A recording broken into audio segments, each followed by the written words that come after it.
24th century. Space, the final frontier. Come explore the worlds above and beyond as E goes inside Star Trek. Fascinating.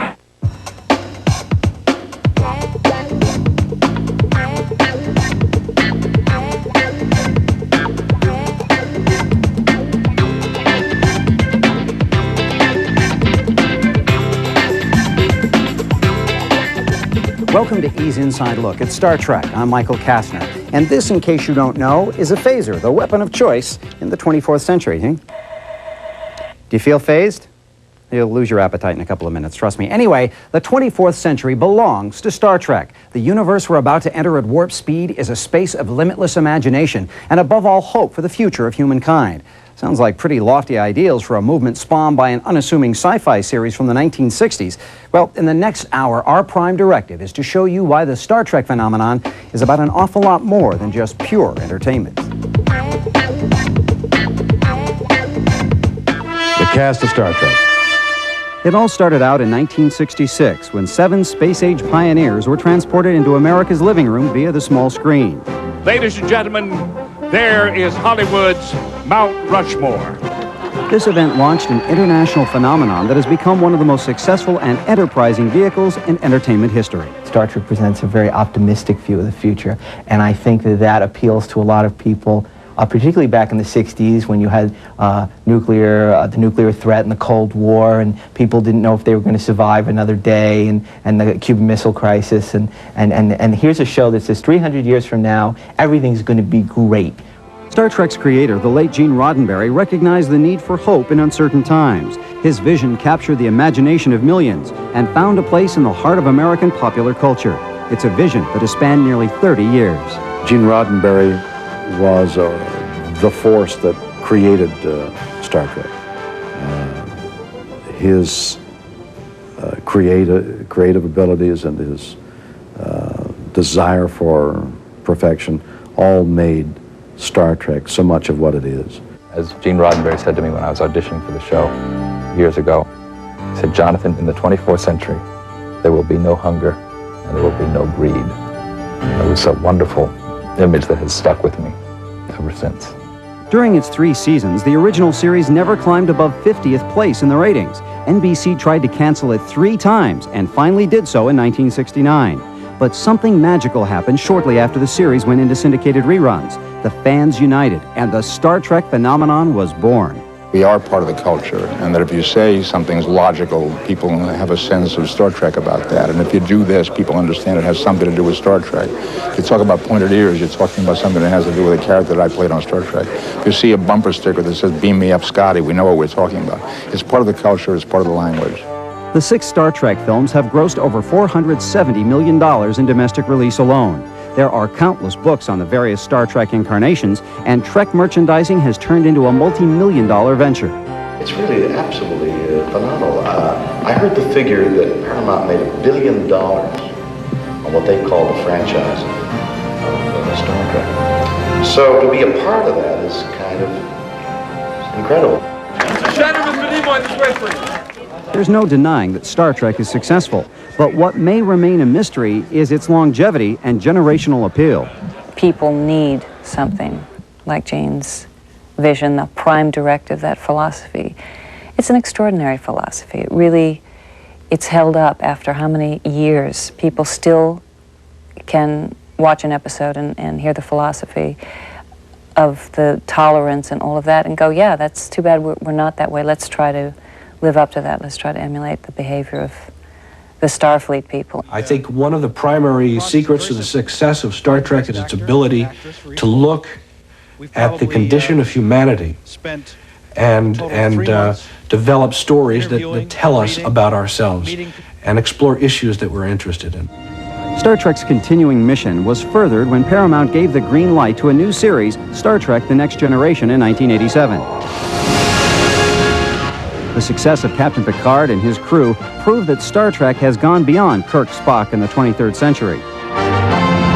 There's something about just the nature of the format that Gene created. He created something that can basically go forever, and has, I mean, since the point at which he first came up with the idea. It's just the single best format for a television show, I think, that anyone's ever thought of. Deep Space Nine, a third series launched in 1992, now takes audiences to the far reaches of the galaxy. Star Trek is a legend, and there's no doubt about that. And the different installments help further that legend. And I'm a very lucky boy to be part of it. In the next hour, we'll take you where no one has gone before. We're going behind the scenes of Star Trek: The Next Generation. Make it so. We'll visit the set of Star Trek Deep Space Nine. You know who comes in to save the day? Just wait and see. We'll watch the creation of new life forms. You'll meet the masterminds behind the special effects. Well, the actors like it. I think it's fun. And we'll clue you into the real secret behind Star Trek's success. And as an added bonus, I'll even take you along on the Star Trek experience of a lifetime. I'm not going alone. You're coming with me. Let's go. And we'll find out how this thing works later on in the show. But up next, E probes the alternate universe of Star Trek: The Next Generation. No, you don't.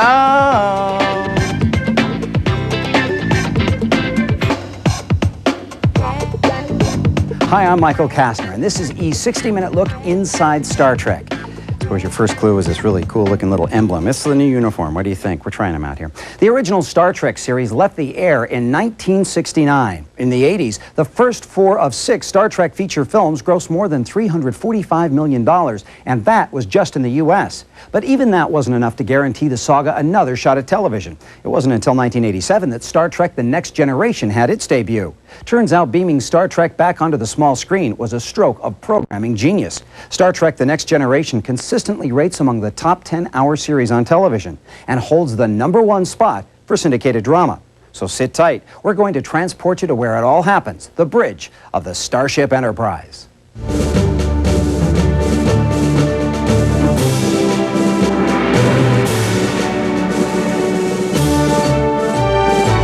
Here it is, the bridge of the Starship Enterprise, home to Star Trek: The Next Generation.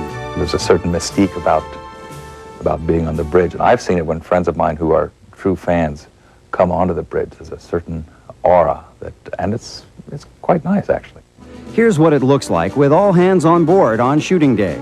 Please. And here's the man in the captain's chair, Jean-Luc Picard. A Renaissance man, I think is a wonderful description of him, and he has grown into that in the course of these 7 years.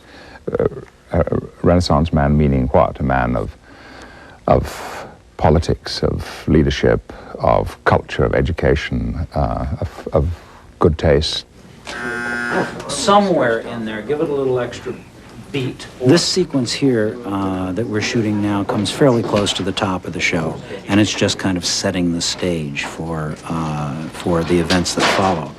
If you notice, our coverage is fairly simple on the bridge because we want the show to start with a little bit of a slow pace, and then as the adventure increases, we pick up the pace and we do a lot more shots so we can cut faster and get a lot of different angles. But here we keep it kind of slow and easy so that by contrast, the other part looks more exciting.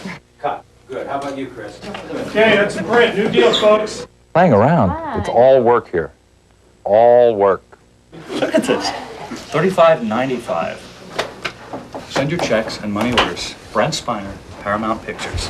For your own padded apple box. Need another take? Brent Spiner plays the role of Lieutenant Commander Data. He's exactly what you think he is. He's Data, the lovable android, who is naive and childlike and super strong and super intelligent and